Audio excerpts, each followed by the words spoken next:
اعوذ باللہ من الشیطان الرجیم، بسم اللہ الرحمن الرحیم۔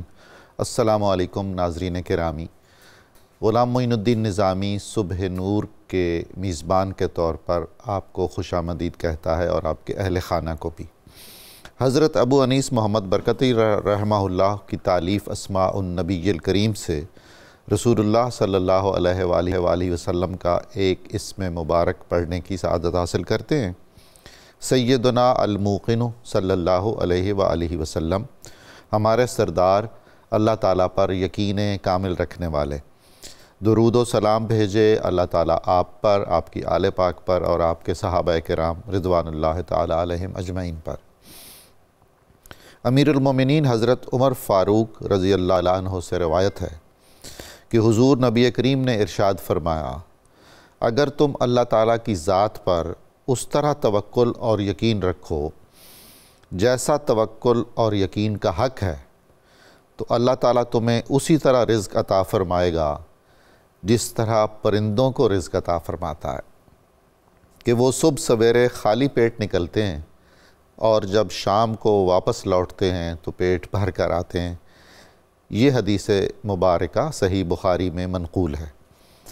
ہمارا آج کا موضوع سلطان العارفین حضرت سلطان باہو رحمۃ اللہ کی حیات، ان کی تعلیمات، ان کی خدمات، خطے پر ان کے اثرات، ان کا کلام اور خصوصاً ان کی اولاد کا فروغ اسلام کے سلسلے میں جو اہم کردار ہے اور ان کے خلفاء کا، یہ ہمارا آج کا مرکزی موضوع ہے۔ اس پر مفصل گفتگو تو ظاہر ہے ہمارے رفقائے کار کریں گے جو آج تشریف فرما ہیں اسکالرز۔ مجھے دو تین نکات کی طرف توجہ دلانی ہے۔ سب سے پہلی بات یہ ہے کہ تاریخ تصوف میں کچھ اولیاء کرام کو عوام الناس نے سلطان کا لقب دیا ہے۔ ایک بات ہمیں یہ ذہن میں رکھنی چاہیے کہ جو عثمانی سلطنت تھی اس میں تو تقریباً ہر بڑے ولی کے نام کے ساتھ سلطان لگا دیا جاتا تھا، اس لیے کہ وہ سلطنت تھی اور وہاں کے بادشاہوں کے نام کا جزو ہوتا تھا سلطان، تو وہ طریقت کے اکابر کے لیے بھی سلطان کا لفظ استعمال کر لیا کرتے تھے۔ بر صغیر میں صورتحال اس سے مختلف نظر آتی ہے۔ بر صغیر میں جو القاب رائج ہوئے ان میں سب سے بڑی قسم تو وہ ہے کہ کسی بھی بڑی شخصیت کے نام کا ایک حصہ لے کر اس کو لقب کا جز بنا دیا گیا، جیسے شمس العارفین حضرت شمس الدین سیالوی کا، یا جیسے امیر السالکین وغیرہ۔ اس طرح کا یعنی نام ہے ایک شیخ کا، شیخ کامل کا، اور آگے کوئی اور لفظ استعمال کر کے اس کو مرکب بنا لیا گیا۔ بہت سارے بزرگ جن کے نام میں سلطان کا لفظ شامل تھا ان کے القاب بھی ایسے بن گئے جن میں سلطان کا لفظ حصہ ہے۔ لیکن کچھ اولیاء کرام ایسے ہیں جو معمولی نہیں ہیں، بہت اہمیت کے حامل ہیں اپنے امپیکٹ کے اعتبار سے اور اپنی خدمات کے اعتبار سے، جن کے نام میں لفظ سلطان شامل نہیں ہے لیکن لقب میں ہے۔ ان کی جو وجاہت ہے، ان کی عظمت ہے، ان کی ہیبت ہے، اور ان کے جو اثرات ہیں اور جو ان کے نتائج نکلے فروغ اسلام کے سلسلے میں، اس کی بنیاد پر انہیں سلطان کا لقب دیا گیا۔ ایران میں حضرت بایزید بستامی کو سلطان العارفین کہا جاتا ہے، اور ہم یہاں سب کانٹیننٹ میں حضرت سلطان باہو کو سلطان العارفین کہتے ہیں۔ خواجہ معین الدین چشتی اجمیری کو سلطان الہند کہا جاتا ہے۔ حضرت خواجہ نظام الدین اولیاء کو سلطان الاولیاء کہا جاتا ہے۔ تو بہت ساری مشترکات شخصیت کی بھی، خدمات کی بھی، تعلیمات کی بھی اور افکار کی بھی ہمیں دیکھنی چاہیے ان اولیاء کرام کی جن کے لقب میں سلطان کا لفظ شامل ہے۔ دوسرا نقطہ میں بہت ہی جلدی میں عرض کرتا ہوں، وہ یہ کہ ہمارے کچھ مشائخ، بڑے مشائخ ایسے گزرے ہیں جن کو اللہ تعالیٰ نے اولاد کثیر کی نعمت سے نوازا، اور ان کی اولاد کو بھی یہ توفیق دی کہ انہوں نے مختلف علاقوں میں فروغ اسلام میں اور فروغ روحانیت میں نمایاں کردار ادا کیا۔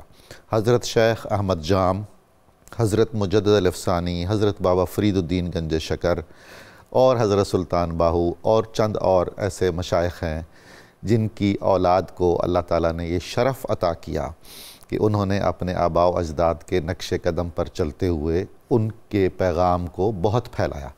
اس میں حضرت سلطان باہو رحمۃ اللہ تعالیٰ علیہ کی اولاد کے کئی امتیازات ہیں جو ضمنی طور پر جب ہم گفتگو کر رہے ہوں گے تو بیان کریں گے۔ اور آخری بات جو مجھے کرنی ہے وہ یہ کرنی ہے کہ پنجاب میں خاص طور پر ہم یہ دیکھتے ہیں کہ ہمارے جتنے بڑے شاعر ہیں ان کی اکثریت قادری ہے. حضرت شاہ حسین قادری ہیں، حضرت بلے شاہ قادری شتاری ہیں، حضرت میاں محمد بخش قادری ہیں، پیر مہر علی شاہ رحمۃ اللہ علیہ قادری ہیں اور پھر چشتی ہیں. اسی طرح حضرت سلطان باہو، حضرت نوشہ گنج بخش رحمۃ اللہ علیہ قادری، اور ان سے آگے سلسلہ نوشاہی چلا، حضرت شاہ ہاشم، یہ سب قادری ہیں. تو ان قادریوں نے جو پنجابی زبان کو اپنا وسیلہ اظہار بنایا اپنے روحانی پیغام کو پہنچانے کا، اور ان میں ایک اشتراک نظر آتا ہے کیونکہ حقیقت ایک ہے، پیغام ایک ہے، اس کی شکلیں مختلف ہیں. اس پر بھی ہم بات کریں گے. میں اپنے محترم مہمانوں کا تعارف کرواؤں. بہت ہی رت ہو رہی ہے مجھے آج کے ہمارے ساتھ تشریف فرما ہیں محترم ڈاکٹر محمد نوید اظہر صاحب. ڈاکٹر صاحب، آپ کی تشریف آوری سے بہت دلی راحت ہوئی ہے. آپ کو بکثرت ہمارے ہاں تشریف لانا چاہیے. یہ پروگرام آپ اس کے صحیح معنوں میں بانیوں میں سے ہیں. آپ کا بہت شکریہ. تو آپ یہاں جب بھی تشریف لائیں گے تو ہمارے دیدہ و دل بالکل پورے معانی کے ساتھ فرشیرہ ہوں گے. سبحان اللہ. محترم علامہ محمد اشفاق مدنی صاحب تشریف رکھتے ہیں. آپ ہمارے لیے بہت قیمتی اثاثہ ہیں. جناب محمد زبیر صاحب، آپ تو پھر ہیں ہی جناب محمد زبیر، آپ کی تشریف آوری کا بھی بہت شکریہ. ڈاکٹر محمد نوید اظہر صاحب، بر صغیر میں سلسلہ عالیہ قادریہ کا آغاز، ارتقاء، خدمات، اثرات، مقبولیت بہت ہی مفصل ایک موضوع ہے. یہ آپ اس کو اپنی ماہرانہ جامعیت سے باختصار یہ فرمائیے کہ اس میں کیسے کیسے اکابر پیدا ہوئے اور ان کی کیا امتیازی خصوصیات ہیں، خصوصاً بر صغیر اور پنجاب کے حوالے سے. بہت شکریہ عبداللہ ڈاکٹر صاحب. بر صغیر پاک و ہند میں تصوف اور شعر و ادب کا حسین امتزاج نظر آتا ہے. ہمارے جو ابتدائی دور کے معلوم شعراء ہیں وہ سارے بنیادی طور پر صوفی بزرگ گزرے ہیں. ماشاءاللہ. اس کا مطلب یہ ہے کہ جب ہندوستان سویا ہوا تھا تو یہ صوفی بزرگ جاگ رہے تھے. سبحان اللہ، سبحان اللہ، کیا خوب اور بات. جب لوگ خاموش تھے تو یہ صوفی بزرگ بول رہے تھے. واہ. یہی وہ بزرگ ہیں کہ جنہوں نے لوگوں کے منہ میں زبان رکھی اور لوگوں کے ہاتھوں میں قلم دیے. کیا کہ ان کے احسانات کو فراموش کرنے کے بعد تو ہم اپنا مسلمان ہونا بھی ثابت نہیں کر سکتے. بے شک. تو پرانے زمانے میں چونکہ سرحدیں اتنی محدود نہیں تھیں جتنی آج کے زمانے میں ہیں، تو عراق ہمارے قریب ہی تھا، لوگ یہاں سے آتے جاتے تھے. اور پھر حضرت غوث پاک رحمۃ اللہ علیہ کی شخصیت اتنی متاثر کن تھی کہ ہر آدمی ان کی طرف کھنچا چلا جاتا تھا. بے شک. طالبان شوق کی خواہش یہ تھی کہ وہ اسی اعلیٰ ترین سلسلے سے فیضیاب ہوں. پھر آہستہ آہستہ یہاں ان کے نمائندگان نے اپنے مراکز قائم کیے. یہ ایک تحقیق طلب بات ہے کہ بر صغیر میں سلسلہ قادریہ کا آغاز کس بزرگ سے ہوا. پروفیسر خلیق احمد نظامی صاحب کی رائے یہ ہے کہ نعمت اللہ شاہ ولی ایک بزرگ ہوئے ہندوستان میں، ان کے ذریعے قادری سلسلہ بر صغیر میں ہندوستان میں پھیلا. دوسری ایک اور رائے ہے کہ اوچ شریف میں جو بزرگ ہیں انہوں نے اس سلسلے کا آغاز بر صغیر میں کیا. ایک تیسری رائے بھی ہے، وہ یہ ہے کہ حضرت غوث محمد گوالیاری رحمۃ اللہ علیہ جو قادری شتاری سلسلے میں کے بانی طریقت ہیں ان کے ذریعے سے یہ سلسلہ یہاں فروغ پایا.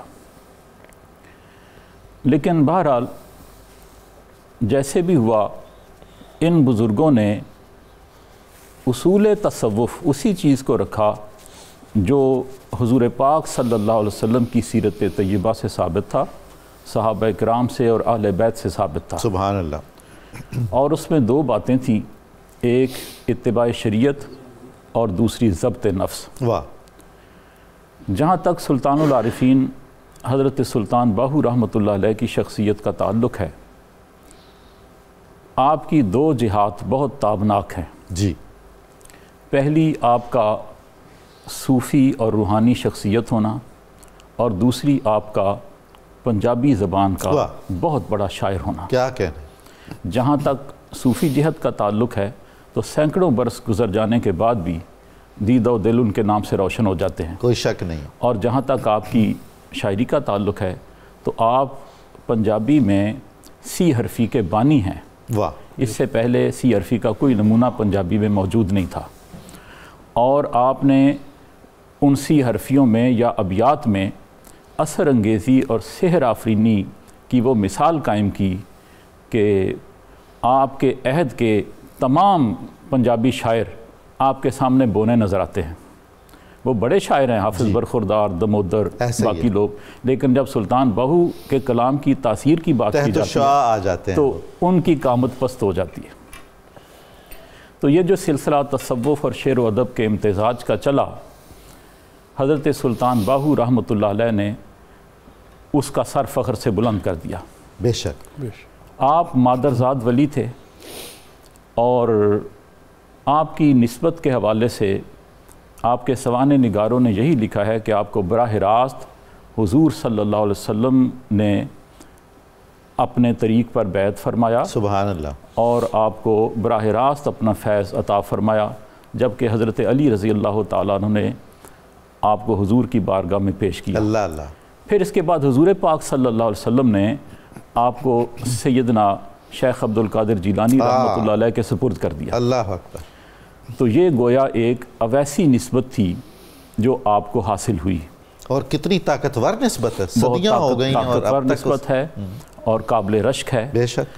اس کا مطلب یہ ہے کہ ایام طفولیت ہی سے آپ ایک ایسی پاکیزہ روح تھے کہ آپ نے اپنے باطن کو اس طرح صاف کیا کہ بہت سارے مراحل جو تھے وہ چلوں کے بغیر طے ہو گئے. واہ واہ سبحان آپ فرماتے ہیں کہ میری والدہ ماجدہ راستی بی بی رحمۃ اللہ علیہ بڑی خدا رسیدہ تھیں، اور انہوں نے میرا نام محمد باہو رکھا. سبحان اللہ. فرماتے ہیں کہ رحمت و غفران بود بر راستی، راستی از راستی آ راستی. کیا بات. سبحان میری ماں راستی بی بی پر اللہ تعالیٰ کی رحمت ہو اور اللہ ان کی بخشش فرمائے. انہوں نے کیسی راست بازی کا مظاہرہ کیا کہ میرا نام باہو رکھا، جو بالکل ٹھیک تھا، اسم با مسمہ تھا.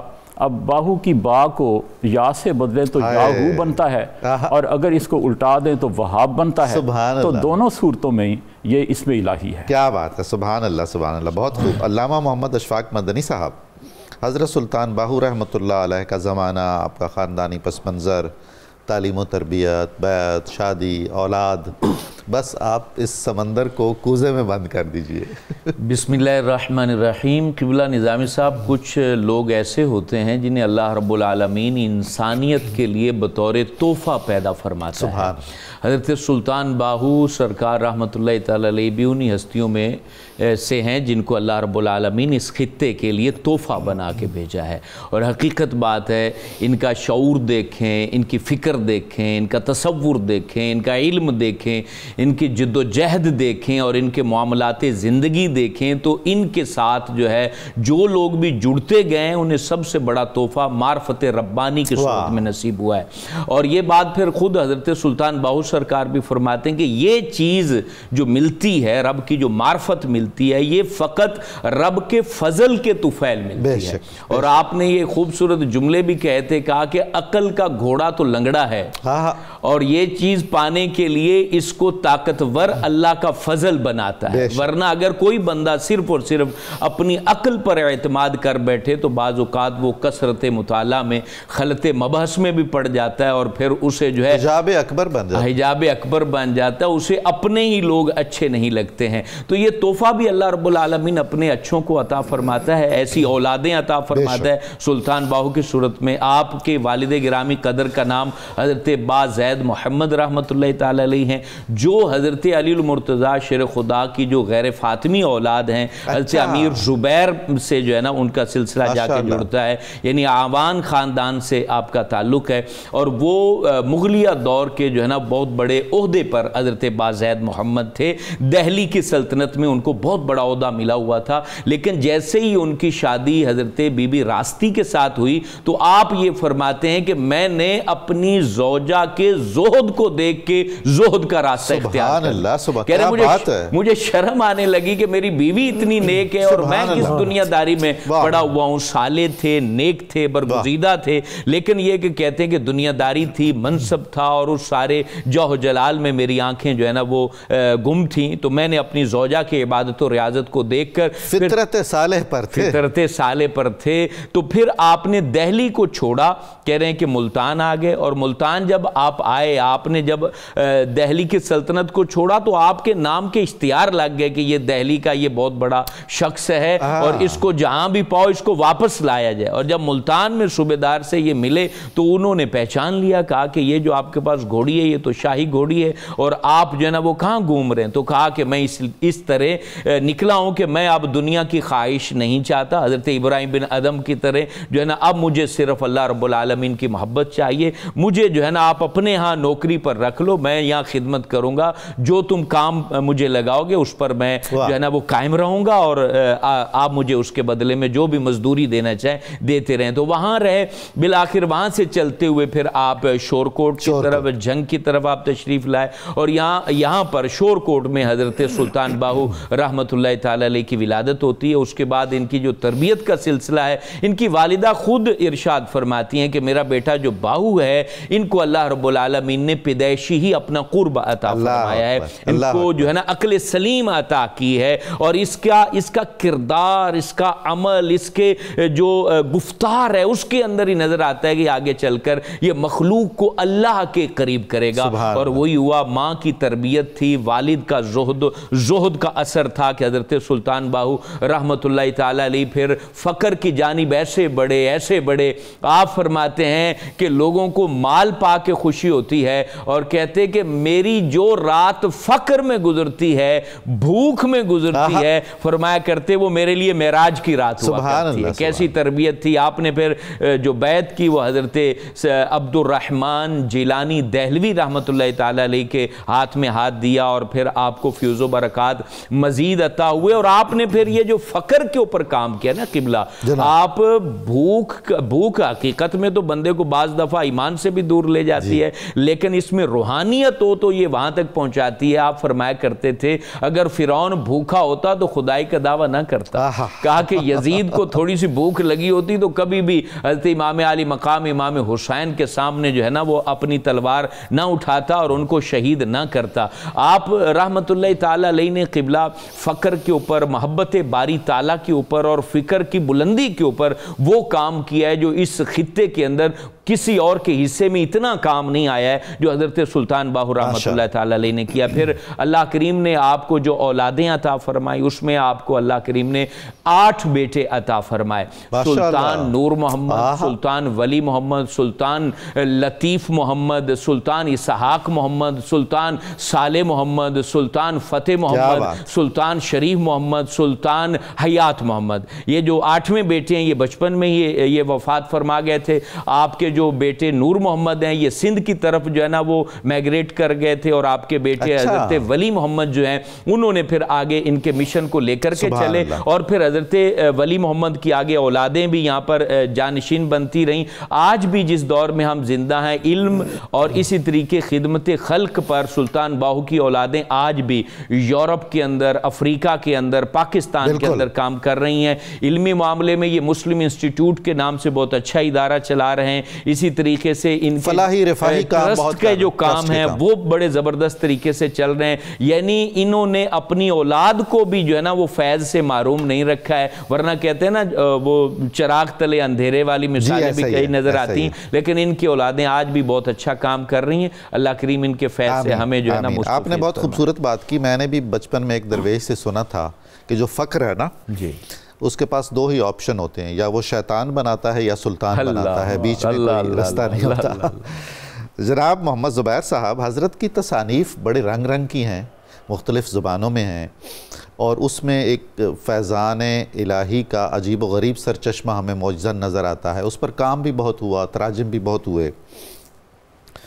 عہد جدید میں بھی ہم دیکھتے ہیں کہ باہو شناسی کی ایک نئی تحریک چلی ہے، جس میں کچھ ویسٹ میں بھی کام ہوا ہے، ہمارے ہاں بھی کچھ کام جاری ہے. کچھ متن نئی ترتیب سے اور تدوین سے شائع کیے گئے، کچھ نئے تراجم کیے گئے.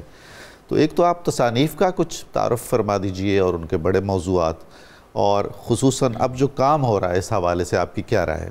بسم اللہ الرحمن الرحیم۔ حضرت سلطان العارفین سلطان باہو رحمۃ اللہ علیہ کے بارے میں ہے کہ آپ نے 100 سے متجاوز کتب لکھی، اور ایک روایت کے مطابق تو 140 تک کتب اللہ آپ کو ان کا کریڈٹ دیا جاتا ہے۔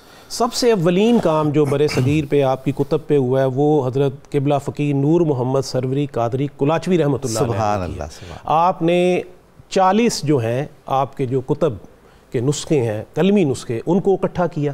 ان میں سے 2 کتب، ایک کتاب نور الہدا، اس کا ترجمہ اور شرح لکھی جو بڑی خاصے کی چیز ہے، پھر ایک بڑی کمال کی چیز ہے، عقل بیدار کو کنز الانوار کے نام سے ترجمہ سبحان کیا۔ اللہ۔ پھر آپ نے حضرت سلطان العارفین سلطان باہو رحمۃ اللہ علیہ کی جو سی حرفی تھی نا، جس کو گولڈن الفابیٹ کہتے ہیں، جی ہاں، اس کے جتنے وضعی اور الحاقی ابیات تھے وہ ختم کر کے جو خالصتاً حضرت سلطان باہو رحمۃ اللہ علیہ کا جو اسلوب کو بھی آپ سمجھتے تھے، بڑا محققانہ کام ہے وہ۔ 36 سال حضرت سلطان العارفین سلطان باہو رحمۃ اللہ علیہ کے دربار پر انوار پر رہ کر ریسرچ کی ہے، اور وہ جو سی حرفی آپ نے مرتب کی ہے نا، وہ بڑی کمال کی چیز ہے۔ اس میں آپ نے شرح بھی فرمائی ہے، واہ، ٹھیک ہے۔ اسی طرح سے آپ نے مخزون الاسرار میں رسالہ روئی شریف جو حضرت سلطان باہو رحمۃ اللہ علیہ کا رسالہ ہے، اس کی شرح فرمائی ہے۔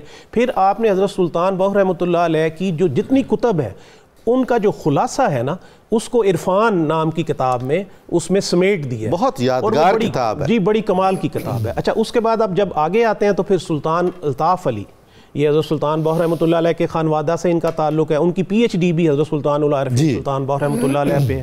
انہوں نے حضرت سلطان باہو صاحب کی کتب کے تراجم بھی کی ہیں، آپ کے پنجابی بیات کو بھی اکٹھا کیا ہے، تو وہ انہوں نے بھی بڑا قابل قدر عمدہ کام کیا۔ پھر ڈاکٹر کے بی نسیم صاحب ہیں، انہوں نے حضرت سلطان باہو صاحب رحمۃ اللہ علیہ کی جو کتب ہیں ان کو فارسی سے اردو میں ترجمہ کیا، وہ کیونکہ فارسی کے استاد اور پروفیسر تھے تو وہ بھی معیاری پشاور میں، جی بالکل پشاور میں۔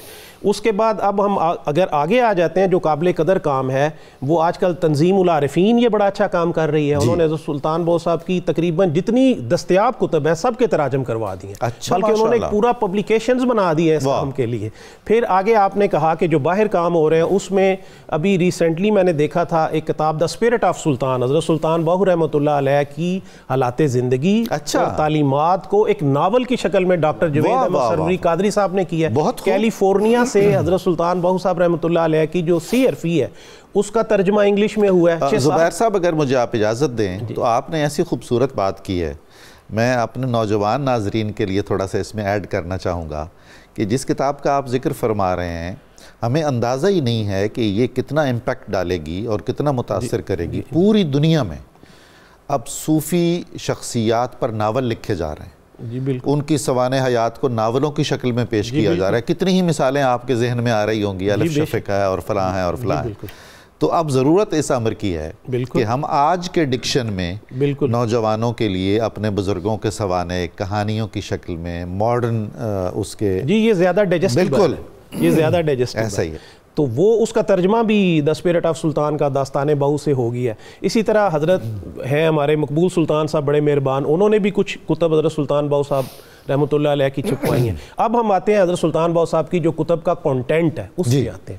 اب جو اس کا کانٹینٹ ہے نا، اگر میرے سے کوئی پوچھے نا کہ حضرت سلطان باہو صاحب کا جو پوری فکر کا کثر ہے وہ کس پہ استوار ہے، تو وہ فقر پہ استوار ہے۔ آپ کی ساری فکر جتنی جملہ کتب ہے وہ فقر کی وضاحت ہے۔ اچھا، پھر آگے آ جائیں کہ آپ کا مقصود کیا ہے اس فقر سے، وہ بھی 2 چیزیں ہیں، ایک مشاہدہ حق ذات اور ایک دوام حضوری سرور کائنات صلی اللہ علیہ وآلہ وسلم۔ اور پھر آپ نے 2 علوم سے بحث کی ہے جو ام العلوم ہے، ایک تصور اسم اللہ ذات اور دعوت قرآن۔ یہ 2 علوم ہے جس پہ آپ نے کہا ہے کہ جملہ علوم کا انحصار ان 2 علوم پر ہے۔ تو اب ہم تھوڑا سا ان 2 علوم کے بارے میں بھی اچھا، پھر انہوں نے تھوڑی سی یہ بھی بتائی ہے، کچھ تاکیدات بھی ہمیں کی ہیں۔ مثال کے طور پہ انہوں نے کہا ہے کہ اس رستے پہ چلنا ہے تو آپ نے گمنامی اور خمول، ٹھیک ہے، اختیار کرنی ہے، اور ترک دنیا بالفضول اور پھر فرماتے ہیں استقامت بر شریعت رسول مقبول صلی اللہ علیہ وسلم اختیار کریں۔ اچھا یہ حضرت سلطان بہو صاحب کا نا طریقہ ہے کہ وہ نا ایلیٹریشن کرتے ہیں، وہ مسجع مقفع، جی بڑا مزہ آتا ہے۔ اور وہ کیونکہ آپ فرماتے ہیں نا آپ کہ جو میری کتب کو پڑھے گا، میری نور الہدیٰ کے بارے میں انہوں نے فرمایا، انہوں نے کہا کہ اس کتاب کو اگر کوئی اخلاص اور اعتقاد سے پڑھے گا تو وہ واقف اسرار پروردگار ہو جائے گا، اور یہ اس کے لیے مرشد کا کام دیں گی۔ آپ نے فرمایا کہ جو بھی میں نے کتب لکھی ہیں نا وہ ساری کی ساری کتب میں نے حضور پاک صلی اللہ علیہ وسلم کے حضور سے منظور کروائی ہیں، اور انہوں نے کہا کہ میں اس میں سے گزرا ہوں، اور جس چیز کو میں نے تجربہ نہیں کیا، تجربے کی سان اور کسوٹی پہ نہیں پرکھا، وہ میں نے بیان نہیں کیا۔ اچھا اب وہ جو دو علوم میں نے بتائے تھے، ایک تصور اسم اللہ ذات، اتنا زبردست یہ علم ہے، آپ یہ فرماتے ہیں کہ اپنے پورے وجود میں، اس کو مشق وجودیہ کا نام انہوں نے دیا، انہوں نے کہا اسم اللہ ذات اپنے اندر لکھ لے، اپنے دل میں لکھ لے، نقش کر لے، اپنا اس پہ نقش کر لے، اپنی آنکھوں پہ اندر سے لکھ لے، اپنے ماتھے پہ، اپنے سر کے اوپر، دائیں بائیں ہر طرف۔ اچھا وہ فرماتے ہیں کہ یہ جو ہے نا ہما اوست اور ہماز اوست، یہ جو ہمارا آج فلسفیانہ مشگافیاں ہوتی ہیں، وحدت الوجود اور وحدت الشہود، انہوں نے کہا اس کو چھوڑو، ہما اوست یا ہماز اوست، وہ کہتے ہیں آپ آؤ ہما اوست در مغز و پوست، کہ آپ اپنے مغز پوست ایک ایک رگ ریشے میں، ایک ایک سیل میں، خلیے میں اسم اللہ ذات کو لکھ لیں، اور جب اسم اللہ ذات کو لکھ لیں گے تو وہ مسمہ کا قائم مقام ہو جائے گا، اور اس کی تجلی جلوہ گر ہو جائے گی، آپ کا ایک روحانی وجود بن جائے گا، اور اس روحانی وجود کے ساتھ جب آپ قرآن پڑھیں گے اور جب کسی روحانی کی قبر پہ جائیں گے تو اس قرآن سے، حلاوت قرآن سے اتنا نور پیدا ہوگا کہ وہ جو روحانی ہے قبر سے باہر آ کے تم سے ملاقی ہو جائے گا۔ اس کو علم دعوت القرآن کا انہوں نے نام دیا۔ ماشاءاللہ ماشاءاللہ، بہت خوبصورت گفتگو۔ ناظرین کرام، ابھی ہم سنتے ہیں درود پاک، تھوڑی ہی دیر میں ہم دوبارہ حاضر خدمت ہوتے ہیں اور اپنی گفتگو کا سلسلہ یہیں سے جاری کریں گے۔ دوبارہ آپ ہمارے ساتھ رہیے گا، بہت عمدہ گفتگو کا حصہ کچھ باقی ہے۔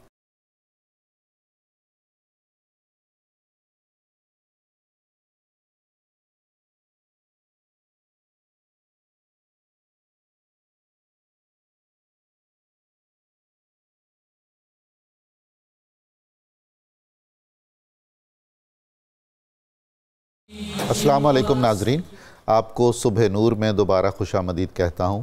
ہماری آج کی پرنور محفل کا مرکزی موضوع حضرت سلطان باہو اور ان کی حیات، تعلیمات، خدمات اور خطے پر ان کے اثرات ہیں، ان کی شاعری ہے اور ان کا پیغام ہے۔ ہم اپنی گفتگو کو آگے بڑھاتے ہوئے ڈاکٹر محمد نوید اظہر صاحب سے التماس کرتے ہیں کہ حضرت سلطان باہو کی جو روحانی عظمت ہے، کیسی عبادت و ریاضت فرمائی آپ نے، اخلاق و کردار، انسان دوستی، انداز تربیت، پھر آپ کا مزار مبارک دوبارہ تدفین ہوئی تو وہ خود ایک کرامت ہے۔ اس حوالے سے آپ ہمیں کچھ آگاہی عطا فرمائیے۔ بہت شکریہ۔ حضرت سلطان باہو رحمۃ اللہ تعالیٰ علیہ ایام شباب ہی میں شاہ حبیب اللہ قادری گڑھ بغداد کے پاس حاضر بارگاہ ہوئے اور ان سے مرید ہونے کی خواہش ظاہر کی۔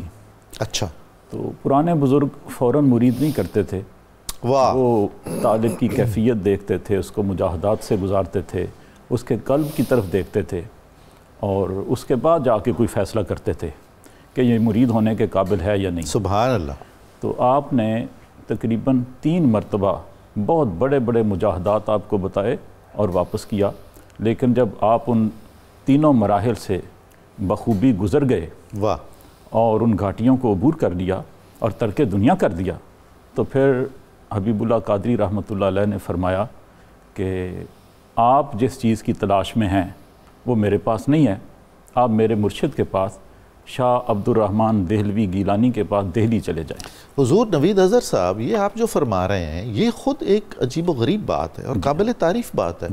ہم قدماء کے تذکرے میں، پرانے بزرگوں کے تذکروں میں اکثر دیکھتے ہیں کہ انہوں نے بہت سارے مشائخ سے، علماء سے کہا کہ آپ کا حصہ فلاں جگہ پر ہے، یعنی خود فوراً وہ بیعت نہیں کیا، یعنی یہی تو کمال اور اخلاص ہے۔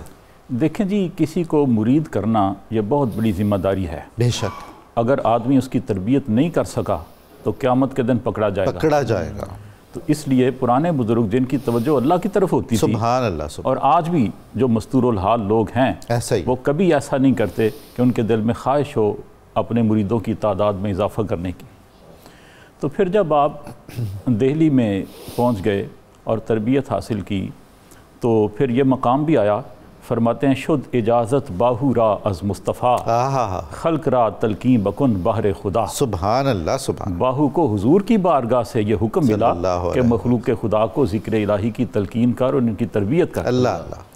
تو پھر آپ سے کرامات کا صدور بھی ہوا، اور یہاں تک ہوا کہ اورنگزیب عالمگیر بادشاہ نے آپ کی کرامات سنی اور آپ کو بلانا چاہا۔ اچھا، تو جو لوگ بھیجے گئے سرکاری، آپ نے فرمایا کہ میں اس طرح سر عام بادشاہ سے نہیں ملنا چاہتا، البتہ چھپ کر خاموشی سے میں ملنے آ جاؤں گا۔ تو آپ نے ان کو واپس کر دیا اور خاموشی سے تشریف لے گئے تاکہ شہرت نہ ہو، تاکہ شہرت نہ ہو۔ تو بادشاہ سے ملاقات ہوئی، اورنگزیب عالمگیر نے عرض کیا کہ آپ مجھے مرید کریں۔ آپ نے فرمایا کہ میں تمہیں مرید نہیں کرتا کیونکہ میں شہرت کا پجاری نہیں ہوں۔ اللہ اکبر۔ میرے اصول طریقت میں یہ بات نہیں کہ میں لاؤ لشکر کے ساتھ باہر نکلوں، اور میں گمنام رہنا چاہتا ہوں، اس لیے تمہیں میں تلقین ذکر کر دیتا ہوں، تمہیں مرید نہیں کروں۔ تو آپ نے پھر اس کی تربیت کے لیے ایک رسالہ لکھا، رسالہ اورنگ شاہی۔ واہ۔ وہ رسالہ لکھا اور فرمایا کہ میں گاہے بگاہے آپ سے ملاقات کرتا رہوں گا، البتہ آپ میرے مرید نہ ہوں۔ کیا عظمت ہے، بے شک، کیا للہیت ہے۔ بے شک۔ تو آپ فرماتے مراز پیر طریقت نصیحت یاد است کہ غیر یاد خدا ہر چہ ہست برباد است۔ سبحان اللہ۔ مجھے اپنے پیر طریقت کی یہ نصیحت یاد ہے کہ یاد الہی کے بغیر جو وقت گزرا وہ ضائع ہو گیا۔ اور آپ کے کلام کی 3 قسمیں ہیں، ایک تو ابیات باہو ہیں پنجابی کے، ایک آپ کا دیوان باہو فارسی میں ہے، اچھا، اور ایک کلام کی وہ نوعیت ہے جو آپ نے اپنی تصنیفات میں بیچ بیچ میں اشعار موضوع کیے ہیں، اچھا، مختلف مقامات پر، شیخ سعدی کی طرح۔ تو تینوں طرح کا جو کلام ہے وہ آپ کے روحانی مقام کی گواہی دیتا ہے، اور وہ اصلاحی ہے، معرفت میں ڈوبا ہوا ہے، سبحان اللہ، اور اللہ سے ملانے والا ہے۔ درس اخلاق بھی ہے اس میں۔ دیوان باہو سے اگر میں 2 شعر پیش خدمت کروں، ارشاد فرمائیے۔ انہیں جسارت پر محمول نہ فرمائیں تو فارسی پڑھوں آپ کے سامنے۔ کمال ہو گئی ہے۔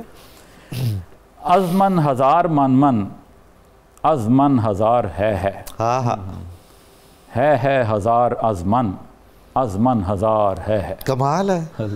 مجھ پر ہزار ہائے ہائے یعنی افسوس افسوس کہ مجھ میں ہزار میں ہے، اللہ اکبر، انا ہے، تکبر ہے۔ مجھ پر ہزار افسوس، مجھ پر ہزار افسوس۔ کمال ہے کجا شریعت من غافل طریقت دانم نہ آ حقیقت ہے ہزار ہے۔ سبحان اللہ۔ افسوس کہاں شریعت، میں تو طریقت سے بھی غافل ہوں، اللہ اکبر، اس حقیقت کو بھی نہیں جانتا، افسوس ہزار افسوس۔ کیا انکسار ہے، یہ اولیاء کا خاصہ ہے۔ جی ہاں، صوفیاء کا جو نقطہ نظر ہے کشف و کرامت کے بارے میں، یہ ذرا واضح ہو جائے۔ جی، اصول تصوف میں کرامات کی 2 قسمیں ہیں، ایک یہ کہ جس کو ظاہری کرامت قرار دیا جاتا ہے، جی، اور دوسری وہ جس کو باطنی کرامت کہتے ہیں، باطنی کشف کہتے ہیں۔ ظاہری کرامت تو کسی کو بھی حاصل ہو سکتی ہے جو چند مجاہدات کرتا ہے، کنسنٹریشن آف مائنڈ سے یکسوئی پیدا کر لیتا ہے، استدراج بھی ہو سکتا ہے، جوگیوں کے پاس، غیر مسلموں کے پاس یہ چیزیں موجود ہیں۔ جی، ہوا میں اڑنا، پانی میں تیرنا، آگ پر چلنا، اور اپنی توجہ سے کسی کو بیمار کر دینا، وقتی طور پر کسی کو شفا یاب صحت یاب کر دینا، یہ ظاہری کرامات ہیں۔ یہ اصلی کرامات نہیں ہیں، ان میں مسلم اور غیر مسلم کی تخصیص نہیں ہے، اس میں ولی اور غیر ولی کی تخصیص نہیں ہے، لیکن عوام انہی کو اصلی کرامات سمجھتے ہیں، جی، ایسا کہ ان کی تو کوئی حیثیت نہیں۔ لیکن خواص جو ہیں وہ جانتے ہیں کہ یہ اصلی کرامات نہیں ہیں۔ اصلی کرامات وہ ہیں جن کو باطنی کرامات کہا جاتا ہے، وہ یہ ہیں کہ کوئی بزرگ اپنی توجہ سے کسی کے مردہ دل کو زندہ کر، واہ، سبحان اللہ، سبحان، چلتے پھرتے مردے کو شریعت کے راستے پر گامزن کر، محی القلوب ہو، محی القلوب ہو۔ اور یہ باطنی کرامت ہے کہ کسی جاہل کو اپنی صحبت کے فیض سے عالم بنا دیا جائے، بے شک، اور یہ باطنی کرامت ہے کہ کسی کافر پر نظر ڈالی جائے اور اس کو مسلمان کر دیا جائے۔ واہ، یہ اصلی کرامات ہیں۔ بے شک۔ تو حضرت سلطان باہو رحمۃ اللہ علیہ فرماتے ہیں کہ میں چاہوں جی تو مٹی کو سونا بنا دوں، سبحان اللہ، لیکن میں اس کھیل کود کو پسند نہیں کرتا۔ آہا، اچھا، اب 2 منٹ میں ضرور ایک بات گزارش کرتا ہوں، اور بڑی دلچسپ ہے کہ آج امریکہ اور روس میں روحانیت کو لیبارٹریز میں ثابت کیا جا رہا ہے۔ جی، امریکہ کے سائنسدانوں نے ایک کیمرہ ایجاد کیا ہے جو آدمی کا اورا ویژولائز کر سکتا ہے، یعنی آدمی کے گرد اس کے جذبات اور احساسات کا جو حالہ ہے اس کی وہ تصویر بنا لیتا ہے۔ واہ واہ واہ، اور اس سے بھی دلچسپ بات یہ ہے کہ آپ کے موبائل میں جو پلے سٹور ہے اس میں اورا کیمرہ کی اپلیکیشن موجود ہے، آپ چاہیں تو کسی بھی شخص کا اورا اس سے ویژولائز کر سکتے ہیں۔ اس میں کچھ رنگ ظاہر ہوتے ہیں اور ان رنگوں کی بنیاد پر سائیکیٹرسٹ تجزیہ کرتے ہیں کہ یہ آدمی کس شخصیت کا مالک ہے، روحانی ہے یا غصے والا ہے یا ذہنی سکون والا ہے، یہ کس شخصیت کا مالک ہے۔ آپ نے پروگرام کے فوراً بعد مجھے اس اپلیکیشن کی تفصیل بتانی ہے۔ جی، آپ خود معلوم کر سکتے ہیں۔ اور یہ دیکھیں کہ یہ وہ اقدام ہے جو سائنسی اصولوں پر روحانیت کو ثابت کرتا ہے۔ بالکل ایسا۔ محترم علامہ محمد اشفاق مدنی صاحب، پنجابی کے عظیم الشان شاعر کی حیثیت میں حضرت سلطان باہو کو ساری دنیا جانتی ہے، ان کے ابیات آج بھی ان میں وہ تاثیر ہے۔ ان کا مرکزی خیال کیا ہے، پیغام کیا ہے انسان دوستی کا، اخلاقیات کا؟ اس میں کیا چیز ہے جو اسے زندہ رکھے ہوئے ہے اب تک؟ اس بارے میں امریکی پروفیسر گیرڈ ہارٹ بورنگ نے ایک بڑی خوبصورت بات کہی۔ انہوں نے کہا کہ حضرت سلطان باہو رحمۃ اللہ تعالی علیہ کی جو پنجابی شاعری ہے اس میں یہ خوبصورتی ہے کہ انہوں نے زمانے کے جو معاملات ہیں ان کو شاعری میں بطور تمثیل جو ہے نا وہ بیان فرمایا ہے۔ جس دور میں آپ یہ شاعری، پنجابی شاعری پر آپ نے بڑی توجہ دی، ویسے تو فارسی میں بھی آپ کے بھی ابیات موجود ہے، لیکن سی عرفی پنجابی میں جیسے قبلہ ڈاکٹر صاحب نے کہا بانی ہیں اس کے، تو آپ نے اس لیے توجہ دی، حالانکہ اس وقت جو دفتری زبان تھی وہ فارسی تھی، بادشاہوں کے ہاں جو بولی جانے والی زبان تھی وہ فارسی تھی، عربی کا بھی بڑا شہرہ تھا، لیکن پنجابی کو آپ نے اس لیے جو ہے نا وہ مرکزی حیثیت دی کیونکہ جو پنجابی کی عوام تھے، عوام کی جو زبان تھی، ان کے دلوں میں للہیت ڈالنا چاہتے تھے۔ آپ کی پوری شاعری جو ہے وہ یا تو رسول ہاشمی صلی اللہ علیہ وسلم کی ذات کے گرد ہے یا پھر اللہ رب العالمین کے وہ نور کی جانب بندے کو بڑھاتی ہے جو بندے کی فکروں کو روشن کرتے ہیں۔ اسی لیے آپ نے اپنی شاعری کے اندر بطور ردیف ہو کو استعمال کیا۔ اور فرحت شاہ جہاں پوری کی وہ میں بات یہاں کوٹ کرنا چاہتا ہوں، آپ بڑی خوبصورت بات لکھتے ہیں، آپ فرماتے ہیں ہو جو ہے وہ صرف ردیف نہیں ہے بلکہ ہماری فکر کی ایک منزل ہے، ہمارے درد کی ایک پناہ گاہ ہے، ہماری زندگی کے ریگستانوں میں جو ہے وہ سایہ دار نخلستان ہے، کا ہو جو ہے وہ فضا ہے جو ایک خاموش ہے، پرسکون ہے، اس کے اندر فکر اور روح اپنی منزل کی جانب بڑھتی ہے اور بالآخر فکر کے اوپر جو ہے وہ تمام چیزیں واضح ہو جاتی ہیں کہ دنیا کی حقیقت کیا ہے، اور جیسے ہی یہ بات واضح ہوتی ہے دنیا کی حقیقت کیا ہے تو پھر اس کے اوپر فوراً معرفت ربانی کا نور جو ہے وہ آشکار ہو جاتا ہے، اور اس کی فکریں، اس کے احساسات، اس کا ادراک، اس کا شعور اپنے رب کو، اپنے پالنہار کو جو ہے وہ پہچاننے لگتا ہے۔ آپ نے ایسے خوبصورت انداز میں چیزوں کو بیان کیا، جیسے طریقت اور معرفت ہے، اس کو آپ نے کیسے بیان کیا؟ الف اللہ چمبے دی بوٹی تے مرشد من میرے وچ لائی ہو، نفی اس بات دا پانی ملیا ہر جگہ ہر جائی ہو۔ یعنی آپ فرما رہے ہیں کہ میں نے جو بیعت کی ہے وہ ایسے نہیں کی ہے، اس مرشد کامل کے پاس گیا ہوں جس نے نفی اس بات لا الہ الا اللہ، اس کا جو نور ہے، اس کی جو خوشبو ہے، اس کا جو فیض ہے میری رگ رگ میں جاری کر دیا ہے۔ میں کلمے کی تاثیر کو محسوس کرتا ہوں، میں اپنے مرشد کے فیضان سے اپنی فکر کو وہاں تک پاتا ہوں جہاں تک اس کو ہونا چاہیے۔ وہی خوشبو آج تک محسوس ہو رہی ہے، اس کو پڑھے، آج بھی پڑھیں تو لذت ملتی ہے، کلمہ طیبہ کی برکات ملتی ہیں۔ اور پھر دنیا کے جو جھنجٹ ہیں جس میں سب سے بڑا جو بندے کے اندر کردار ہوتا ہے، جو بندے کو تباہ حال کرتا ہے، وہ اس کی عقل ہے، اس کا دل دل ہے، دماغ ہے، یہ اس کے قابو میں نہیں ہوتا، اس کو پریشان کرتا ہے. تو آپ کا مرکزی نقطہ یہی تھا کہ اس عقل کو، اس دماغ کو، اس دل کو جو ہے وہ رسول اللہ کے قدموں میں کیوں نہیں ڈالتے ہو، ورنہ یہ تمہیں وہاں تک پہنچائے گا، پریشان ہو جاؤ گی. اسی لیے تو آپ نے کہا دل دریا سمندروں ڈونگے. سبحان اللہ، سبحان کون دلاں دیاں جانے ہو، وچے بیڑے وچے جھیڑے وچے ونج مہانے ہو.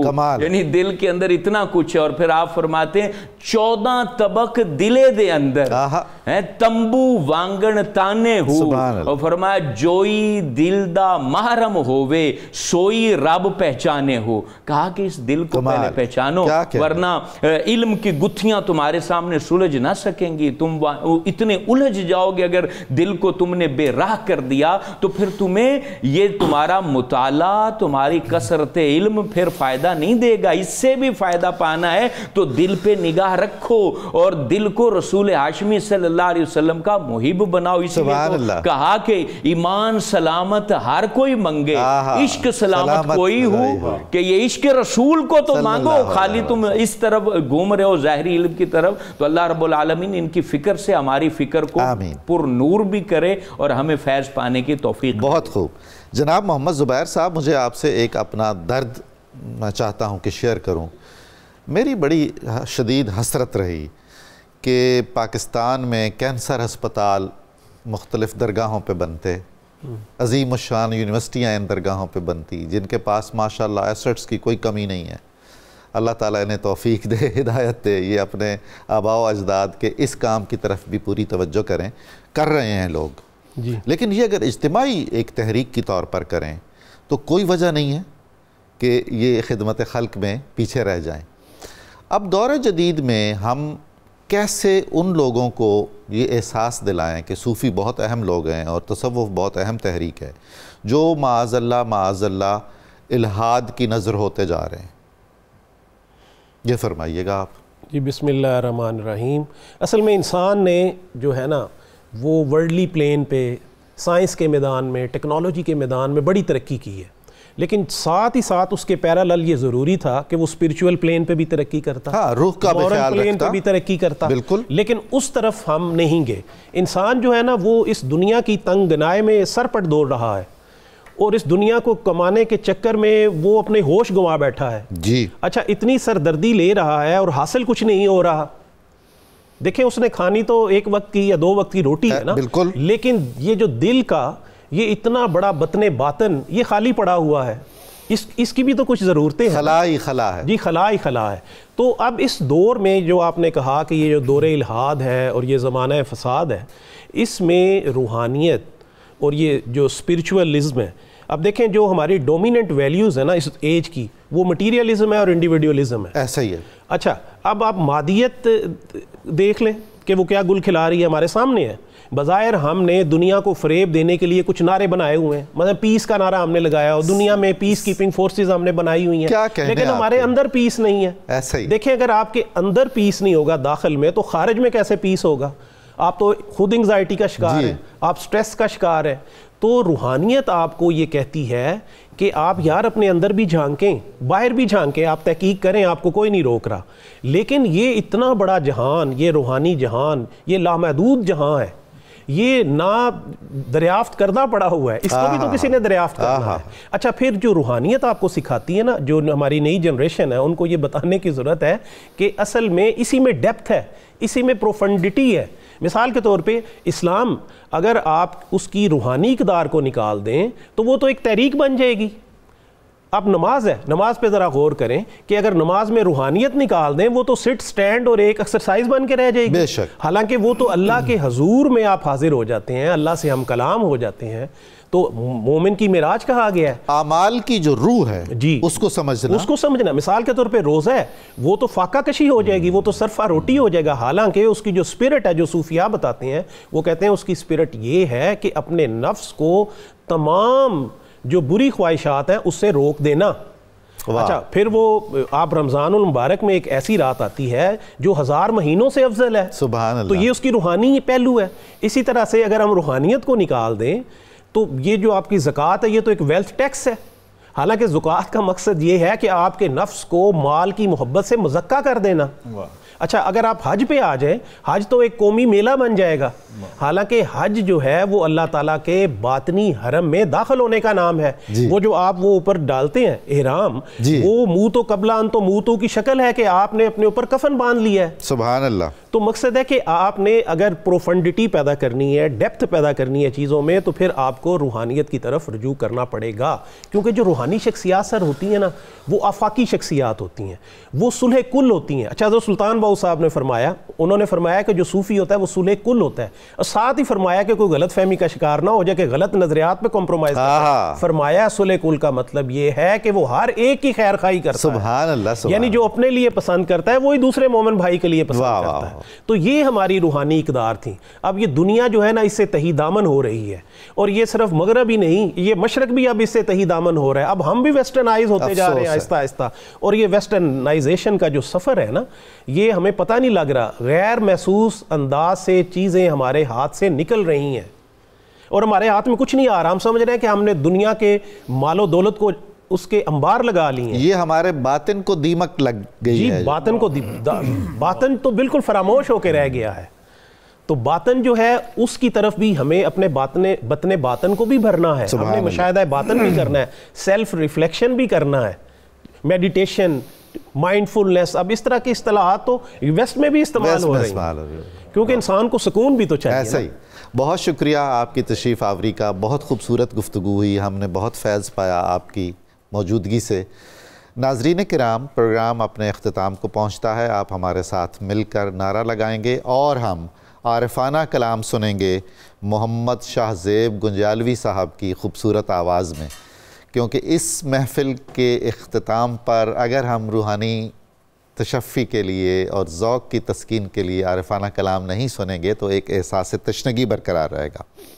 آپ اور آپ کے اہل خانہ اور سارے سننے والے ہمارے ساتھ نعرہ لگائیں, پاکستان کا مطلب کیا؟ لا الہ الا اللہ محمد رسول اللہ. محمد شاہ زیب گنجالوی صاحب ہمیں عارفانہ کلام سے نوازیں گے.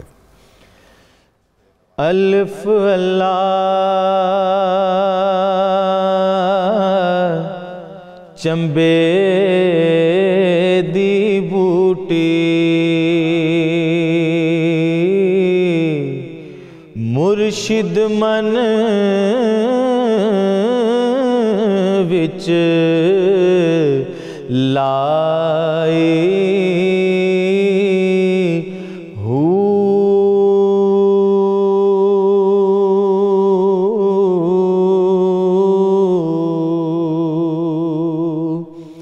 نفی اسبات دا پانی ملیا ہر رگے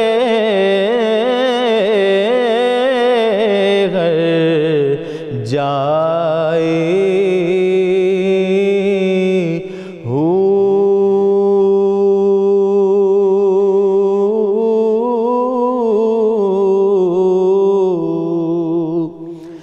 اندر بوٹی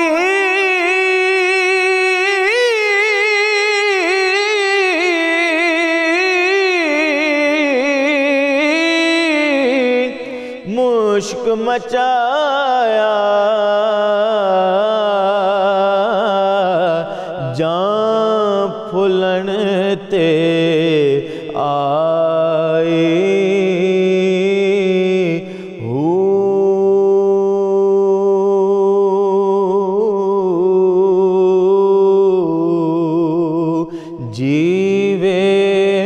مرشد کامل باہو جیوے مرشد کامل باہو جے بوٹی لائی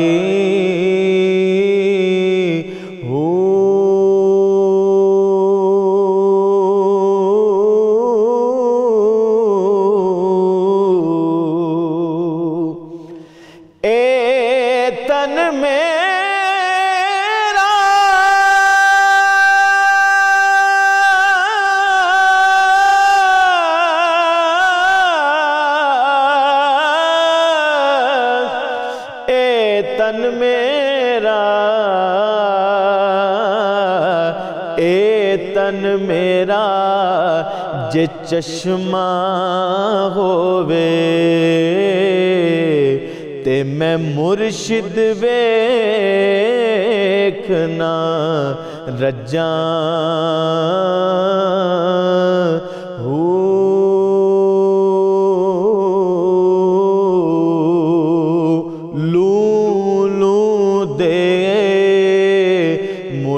لکھ لکھ چشمہ ایک کھولا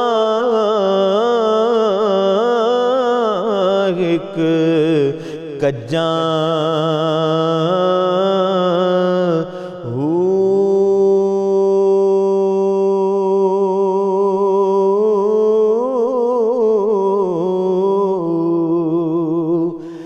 تسبیح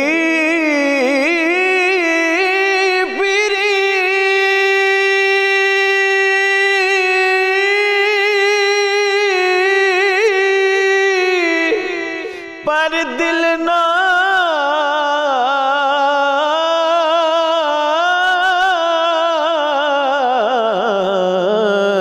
پھریا کی لینا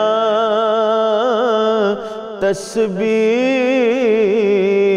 ہاتھ پھڑ کے